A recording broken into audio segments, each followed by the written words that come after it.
با سلام و درود خدمت دوستان عزیز، به کانال کیمیاگر بازار خوش اومدین. دیروز بازار اصلاح شدیدی داشته و میخوام امروز صحت و سقم تحلیلایی که در چند روز گذشته انجام دادم رو با شما بررسی بکنم. اگر بازار یا رمز ارز خاصی مد نظرتون هست زیر ویدیو کامنت بکنید تا من تحلیلش رو همینجا یا در کانال تلگرام برای شما منتشر بکنم. خب چی گفتیم دوستان؟ از همین ویدیو اول که 9 روز پیش منتشر شد بازار حال و هوای استیبلی نداشت و امکان اصلاح وجود داشت. اینجا در مورد بیت کوین و هوش مصنوعی صحبت کردیم که الان هم میبینیم که بیت کوین در محدوده 96,000 دلار دوستان، و اینکه اینجا هم دوباره بیت کوین تا کجا میتونه سقوط کنه. مقاومت و حمایت ها رو با هم دیگه بررسی کردیم، ولی این دوتا فیلم آخر خیلی مهم هستن چون در مورد اصلاح دوج کوین و مقاومت و حمایتش صحبت کردیم. دقیقاً حالا من میخوام ویدیو رو نشون بدم.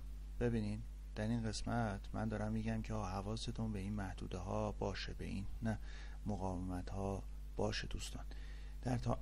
و اینکه میگم این خطوطی که من ترسیم کردم ماورای این خطوط مقاومت حمایتی که اندیکاتورها به ما میده. و دقیقا الان چه اتفاقی افتاده؟ ببینین کندلا رو دقت بکنین.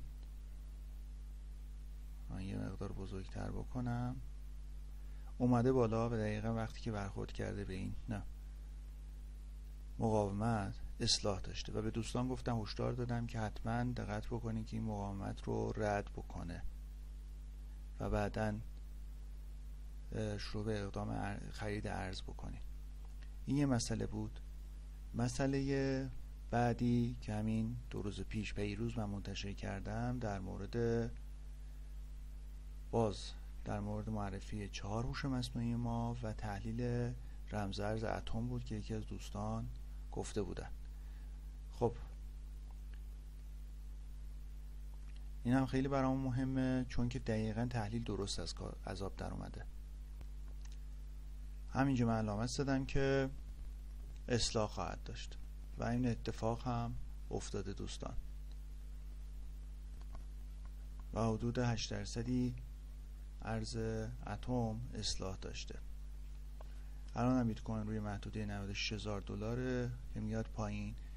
و باز برای یادآوری دوستان حتما عضو کانال تلگرام من بشین و رمز ارز مورد نظرتون رو برای من کامنت بکنید و نظراتتون برای من خیلی مهمه دوستان.